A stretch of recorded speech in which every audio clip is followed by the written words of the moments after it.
Hello everyone, Douglas Waltz, Old Man Comic Book Reviews. Yes, it's a 2-week show. We just got comic books on Wednesday, so we'll do both weeks. And it's a pile. Every so often we get the perfect storm of 10 of them. I'm going to go with the final issue of this arc. It says the end, but they'll probably keep it back. I hope they keep it back. Number 5 of I Lie a Popeye, where we learn about his eye, why it's missing.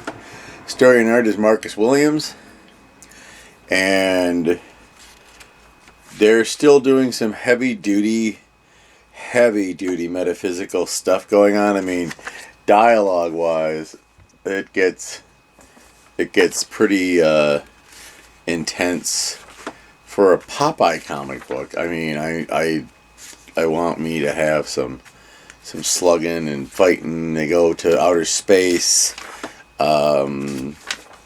Everything is revealed to a character that I'm not going to tell you, that they pulled out of way in the past in the Popeye mythos. So, but it is, like I said, panel and dialogue heavy. Like, we got to wrap it up kind of situation. So, and then they leave us hanging with some certain things going on, to make us think that we're gonna get more of it. If we don't get more of it, I would be sad, because this 5 issues is really just set up. It gets you into this particular Popeye type of universe, and what can I say? Good book. All right. Now let me show you the spread on this one. Hold on. Look at that. Yes. It is Godzilla Destroys the Marvel Universe, because he's been hanging out for a while. Let's get to the part where they're going to tell us who did it, though, because that's the part I'm looking for. Because I never remember these things. I'm not going to start doing a DC. I don't know, it's in the middle of the book. That's weird. Writer is Jerry Dugan. Artist is Javier Garron. And even look, this is kind of cool. Look, it kind of reminds me of the original movie. So it's exactly what you think it is. Here comes Godzilla. All the one shots were leading us up to this. Everybody's in it. Everybody. There's a great bit with Ben Grimm and J. Jonah Jameson that makes it work. They realize that they're out of their depth and are just working on evacuation at this point, because fighting Godzilla is not easy, especially when you're, a little guy. I liked that they thought that they had a plan for this, and it didn't work very well. But yeah, there's people that may be gone, may not be gone. I really don't want them killing anybody. And then, I'm not sure the time frame for this, because here's my nitpicking. That's obviously Danny Rand as Iron Fist, who hasn't been Iron Fist for a while because they were dumb and they made it where it wasn't Danny Rand anymore. So we'll find out what's going on next issue in August for this one. I love all my Godzilla books. I feel that I am being spoiled. Absolute Flash, number 5. Yes, I am still continuing to purchase Absolute Flash, number 5. Grodd and Wally are on the run. And I've got to find out where they like to hide the thing here. Here we go. Nick Robles is our cover. Where's my... Oh, here we go. Jeff Lemire is our writer. A.L. Kaplan is the artist. Shout out to Nick Robles for that cover, huh? I don't know. What was it? It was alright. So, it's odd. The artwork is gorgeous. You get a lot of big splash pages like this. Sorry. And because I have a bit of the sniffles, because we've had tropical here in Michigan. So, this is coming along nicely. It's building a nice, solid story base for this particular thing. It'll be sad if it turns out to be some mad experiment that they cancel after 12 issues. We'll see. They've done it before. I thought this was a one-shot. It is not. It is Gargoyles Demona, where we get... It is basically an origin of Demona. Greg Weisman is our writer. Frank Power is our artist. And this is exactly what I said it was. It is 1093, and it is the origins of Demona the Gargoyle. So, it's pretty good. Gives us the one guy with the black hood. I can't remember his name. The black hood with a on his face. We get his origin as well. So it's an origin book, which is fine. And there you go. It's Gargoyles. I'll always buy a Gargoyles comic book. Even a bad Gargoyles comic book is a pretty good Gargoyles comic book. Getting tired of saying Gargoyles. No. Alright, Mothra, Queen of the Monsters, number 4. Great book. Written by Sophie Campbell, art by Matt Frank. Matt does a good job. Sure, we'd all like Sophie to draw it, but you get what you get. And we have Mothra learning to fight. She has to fight separate individual. And it's just, let me find a good page. Look at how busy this artwork is. It's gorgeous. Because, see, busy can go one of two ways. Busy can make you go, ugh, it's too dang busy. Or it can go, wow. Magma, the saber-tooth kaiju. He's a saber-tooth walrus, I do believe. It was very sweet to let Anguirus get a win. Anguirus, if you are any kaiju fan, know that that is not a thing. And then they did something to Megaguirus that I will not reveal to you. You must buy the book yourself. Come on, buy it. Look at how good this is. It's such a good book. Mothra deserved a book a long time ago. Did I say King of the Monsters? Queen of the Monsters. My apologies. Here we go. Another blast from the past. It is issue 5 of the Herculoids. Not a big fan of that cover. But whatever. Tom Snigowski is our writer. Craig Rosso is our artist. I just looked at the camera because I couldn't remember if I had turned on the camera. But luckily, for us, I have. There's a big brain monster guy who can make a thing that absorbs other things' powers. He's in a spaceship and he's trying to make the ultimate... Sounds like Super Adaptoid to me. But in the world of Herculoids. So, I don't know. We'll see. And they're supposed to be coming back to, like, this planet that the Herculoids live on is like Prime. This is the place where when everything has gone belly up, this is where you start over. You reinstate life in the universe at this planet. That's why the Herculoids' job is to protect the planet from anyone, because that's what they do. So, interesting idea. I like it. So, we'll see how that goes. Hold on while I make a precariously perched stack. That was last week. Let's get into this week with number 5 of Barbarella. If it's a Barbarella and it's a number 5, you know it's the end of the story arc. That's how it works. Script by Blake Northcott. Artist is Eric Blake. And as you know, we've had, and every so often the air conditioner will come on. I've got it set for a lower temperature, as I mentioned, the tropics. So we have the crazy guy who makes movies by endangering actual people and doing real things and filming it and then editing it and all these things. And it's all right. I mean, it's not my favorite Barbarella storyline. I'm gonna see if I had a really nice splash page for you guys to see what's going on, but I'm not getting it. Hold on. One more try around the block. Not really. Here's Barbarella making out with a girl. Happens more often than you'd think. So another story arc for Barbarella. a brief hiatus here, and then they'll bring another one back. I need some coffee. Hold on.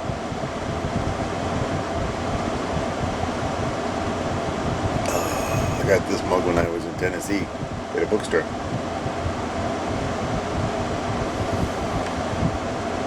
One of those super thick, what do you call them? Diner mugs. All right, Martian Manhunter, which was supposed to be a 6-issue miniseries, has now been announced that it will go to 12. Because of course it will go to 12.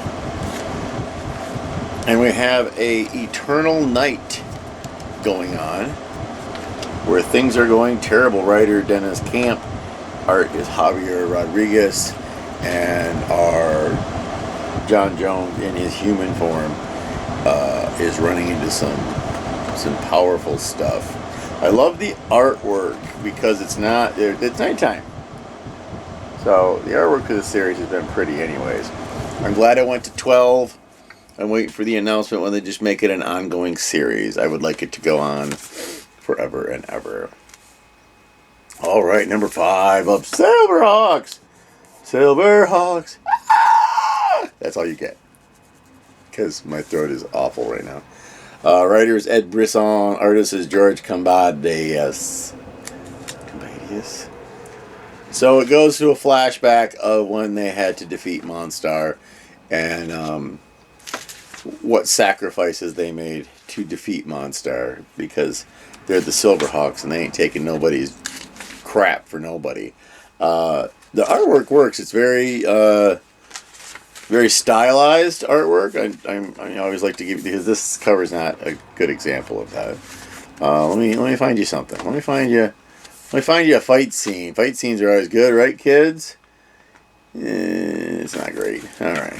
I don't really have a good example. There's a good example right there. But yeah, if you watch the show, this takes place after the show. This issue was a flashback to show you what was done to get Monstar in prison. So, also another good book. Number 2 of Jeff the Land Shark. When last we left Jeff's shadow had been stolen. Writer is Kelly Thompson. Artist is Toki Tokoro. We'll go with that. And Jeff has teamed up with Rocket Raccoon and Groot, which is a fine setup. The artwork is gorgeous. They try to make a thing so he can translate his speech patterns, and it doesn't really work. All they end up getting is Jeff can now say, hey, hey, hey, hey, hey. So it's exactly what it's supposed to be. Groot, Rocket, good to see them back again. Remember when they were super duper popular and they were on everything? Well, there you go. And yes, so he's still looking for his shadow. Good book. Number 9 of the West Coast Avengers. Check out that cover. That's kind of good. I like that cover. I was always a big West Coast. The West Coast Avengers now are not your father's or grandfather's Avengers West Coast. Writer is Jerry Dugan. Artist is Danny Kim. Los Angeles is just... Is it Los Angeles? It's the West Coast. It's West Coast. Duh. When last we left Livewire, he had... doesn't he call himself Wonder Man now? He had broken out of prison to save his father, and now he found out that the West Coast Avengers are having trouble with a Ultron form called Scorched, and our Ultron comes in to help save the day. But everybody is on the ropes, basically. It's not looking good for the West Coast Avengers. And terrible, terrible things. I did get to see, because Livewire got shot a couple of times.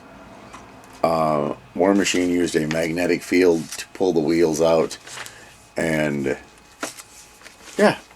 This is the West Coast Avengers. The artwork is... okay, Danny Kim does a good job. It's a you got to get used to that particular style. Here's your entire. Hold on, I want to make sure it doesn't give anything away. All right, here's your entire team going at it.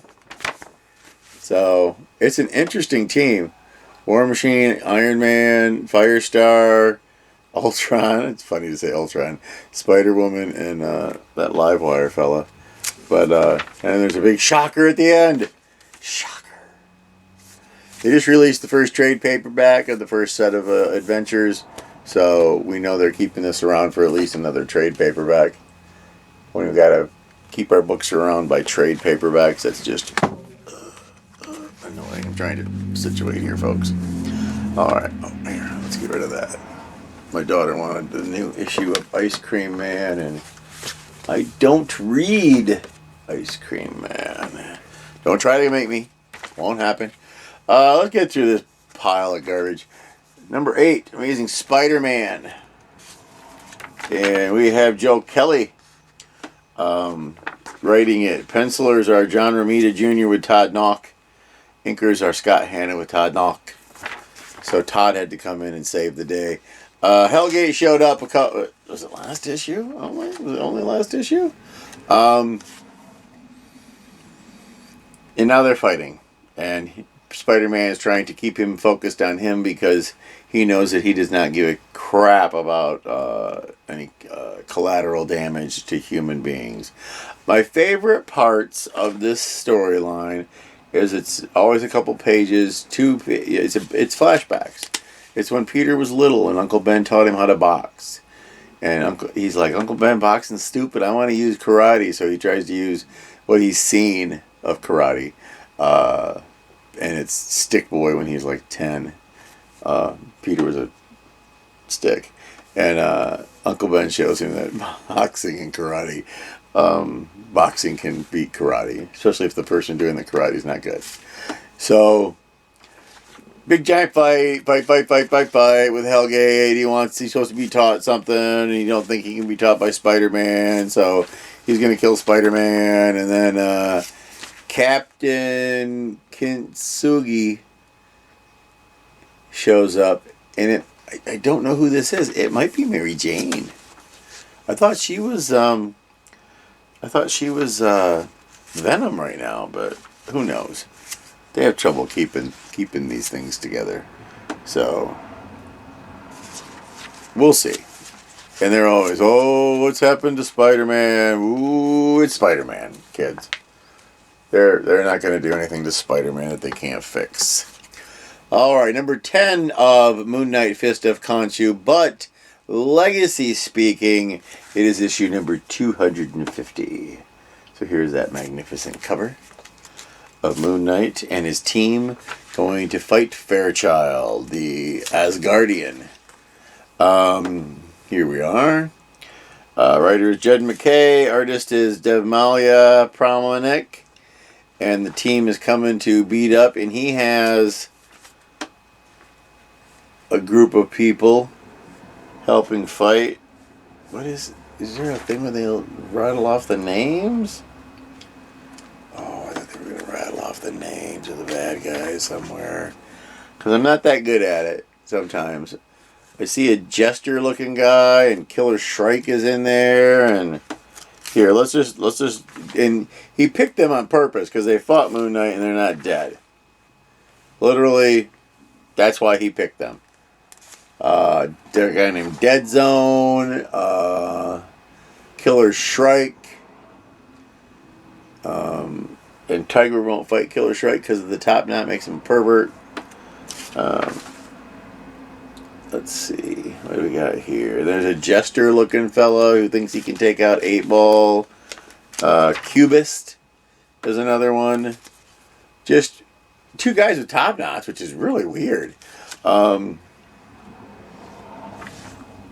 Anyways, so they're fighting Fairchild, and if you remember correctly, a while back, Mr. Knight, Mr. Moon Knight, Mr. Moon of the Night, Night of the Moon, Fist of Khonshu, got a sword called Ginnar, the Soul Thief, the Dragonblade. He's actually here to execute Fairchild. He's done with him. So, interesting, but everybody has an out. And I think Zodiac might be back, so, ugh. Never a big Zodiac guy. Artwork, as always, delivers. Gorgeous. Fight scenes flow really well. There's a nice big picture of Moon Knight. So, there you go. $250. They didn't even charge extra for it. And I know there's extra pages in here. So, alright. Here we go, the final one. This is the beginning. The beginning. Before we get to the beginning, your guy here needs another sip of this coffee. Ah, that's nice. Coffee keep me alive. Alright. Is it LD or ID? I want to find out who did this. IDW Publishing. That's their new logo? Ooh, that looks awful. Alright, they are doing a thing. Let's talk about the thing before we do the thing. How's that sound? You think that sounds good? Aaron, but while I'm talking about the thing, you can ignore the air conditioner. Just a minute, I gotta find the thing that explains it. So, we are getting a 3-pack of Godzilla comic books. We are getting the main book, the flagship book as it is called. I do believe it's just called Godzilla. Yep. And then there is mention of something called the Dead Zone because of fights with Godzilla. And so there's Godzilla Escape the Dead Zone. And then we have Godzilla. It's called Starship Godzilla. Okay, so that's it. I have announced a new comic book universe for Godzilla, which is fine. Everyone does their own riff on Godzilla. That's just how things work. It's fine. I have no problem with it. I did recently learn that there will be a Godzilla and the Teenage Mutant Ninja Turtles. I haven't bought a Turtles book in decades. I'm going to say decades, and now I'm being forced to buy a Turtle book. But I am getting a lot of Godzilla, so I can't complain. Godzilla, the flagship book here, just called Godzilla, written by Tim Seeley.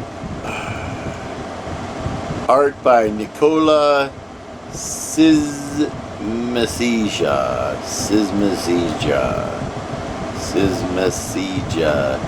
It's Cizmesija, and the C, the Z, and the S have a little on top of it. I'm going to assume it's Russian. I don't know what it is. So I've already read the prologue from Free Comic Book Day. You know you're getting some goods when this Godzilla's a beast. You put a wall around New York City just to save it. So our team that will be running interference, because big guns and big Godzilla always wins. So they're trying for more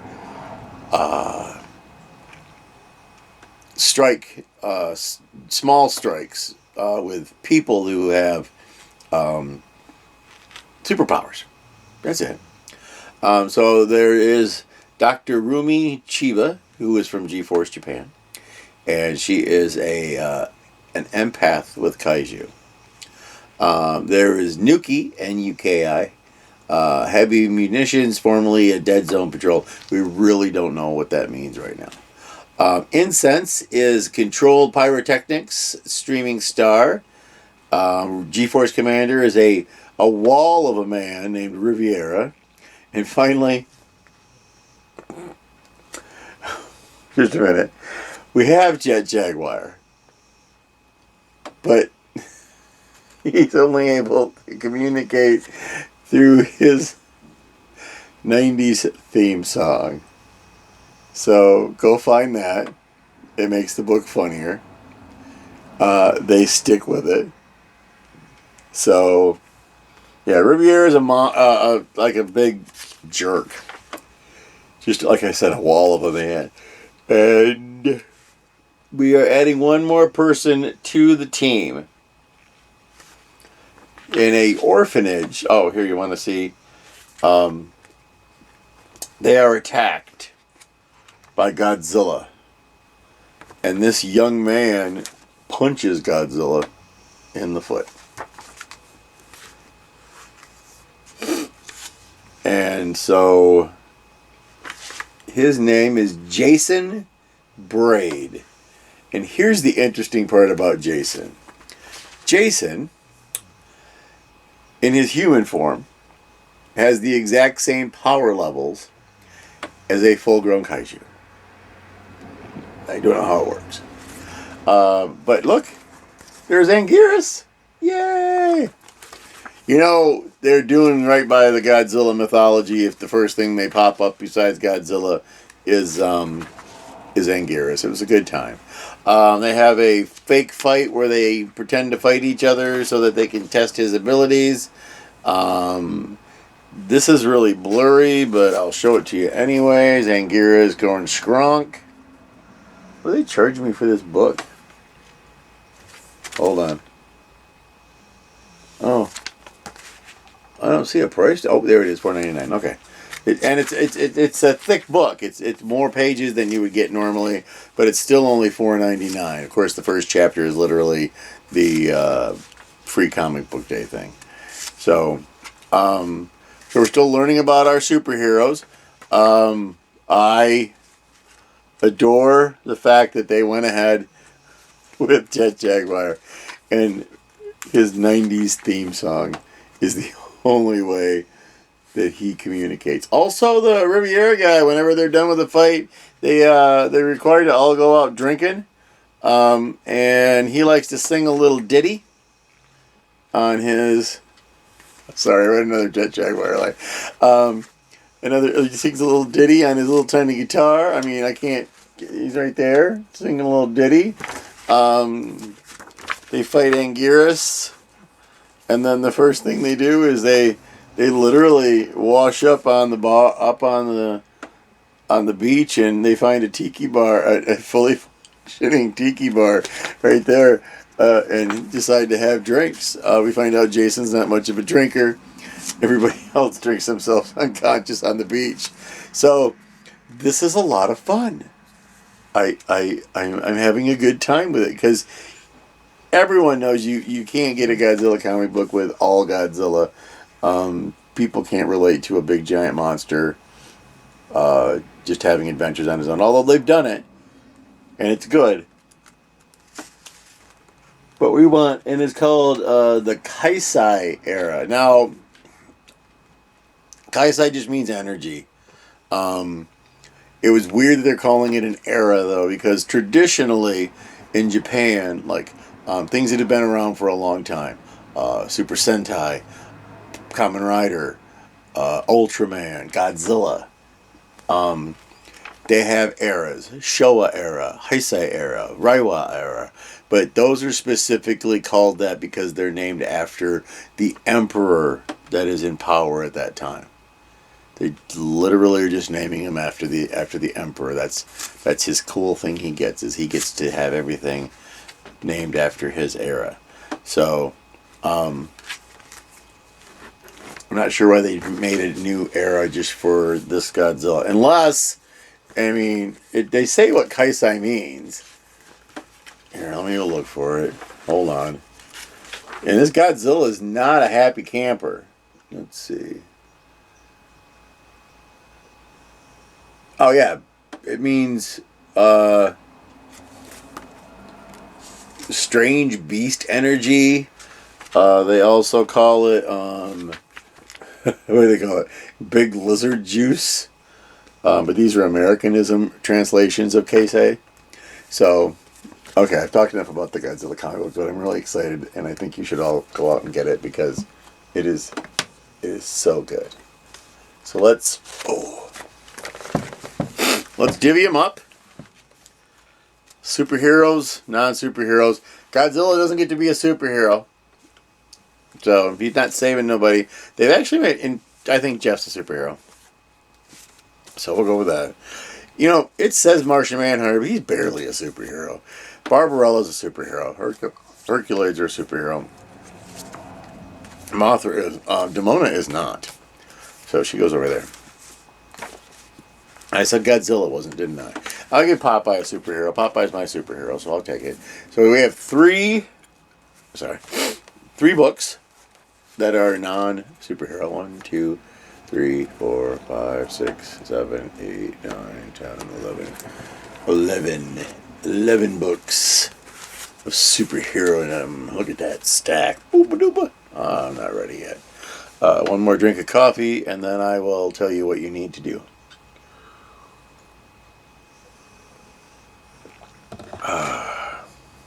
So, every episode of Old Man Comic Book Reviews, I tell you, you need to go and brush my hair. I look like a maniac this whole time. Oh my goodness. Sorry about the mad scientist here, everybody. I just now saw it. Yes, you should read a comic book. I mean, it's the same as reading fiction. You get nonfiction comic books. I don't buy any of them, but they're a thing. But it's reading fiction. It makes your brain work. It's good for your brain, especially us old guys who, your brain gets tired the older you get. And it helps you remember things. You attach things to things. I can't tell you I remember every comic book I've ever read. But if you give me the comic book, and I have read it in the past, I'm usually about 3 pages in, and I'll go, oh, I've read this. And then I'll read it again anyways. And that's a lot of comic books, if you've been paying attention. Because you've only been seeing me in the old man version of a comic book reader, but I've been reading comic books since I was 3. So that's a lot of comic books. Apparently my first comic book that I read aloud for my grandfather was Hot Stuff. Harvey Comics. There was Hot Stuff, Casper, Wendy, Spooky, Baby Huey. That was a big favorite. I loved that big stupid duck.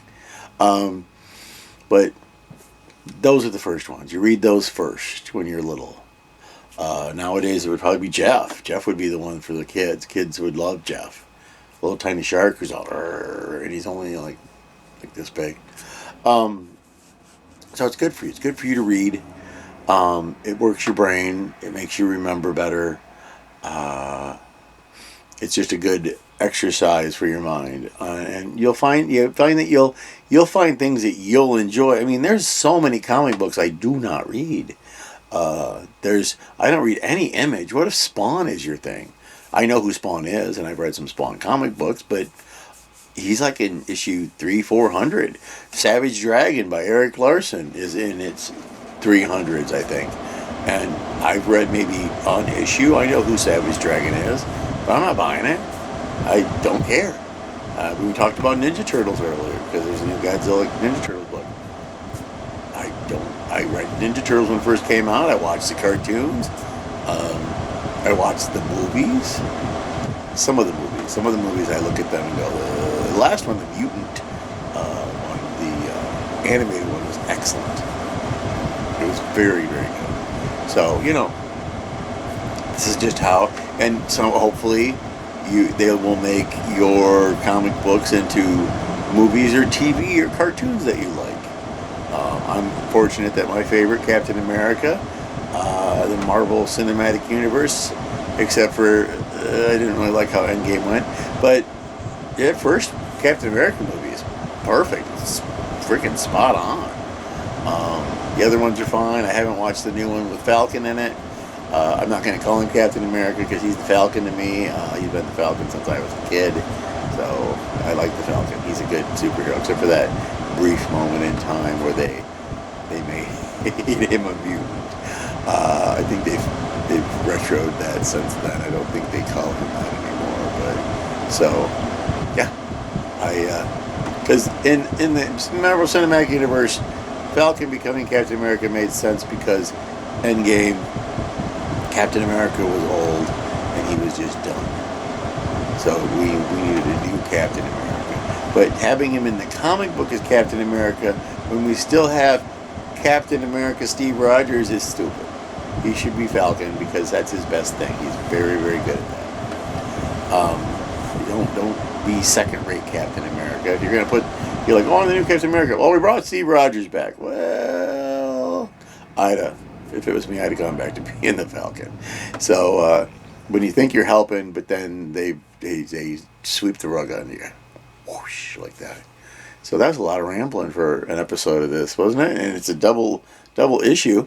I can't believe I've got 2 Godzilla comic books, and then those other ones are coming up pretty soon. So pretty soon it's going to be Godzilla just for me.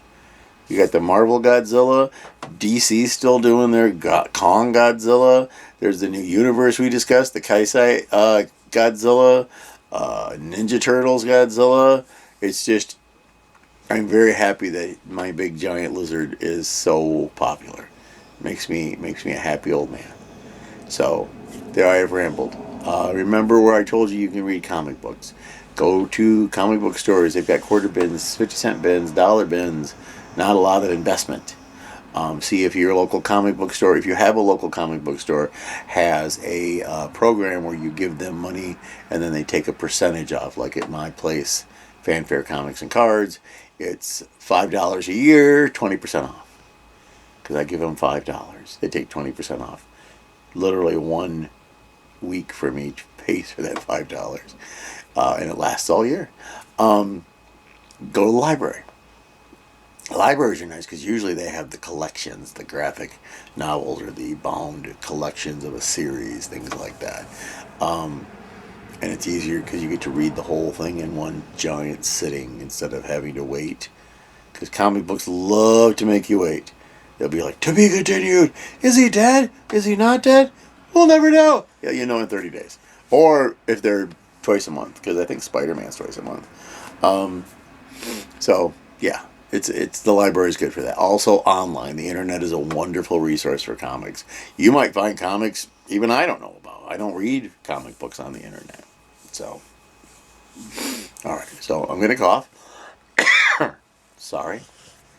As I mentioned, I have the sick. But I still had to do the show because it's 2 weeks. I don't want to go to a third week. I've done that often enough for you fans out there that keep watching this silly show of mine. So there, I have rambled enough. I'm going to go drink more coffee, maybe some orange juice, grapefruit. Ooh, yeah, grapefruit would be good. So there you go. In the meantime, remember, as always, go read a comic book.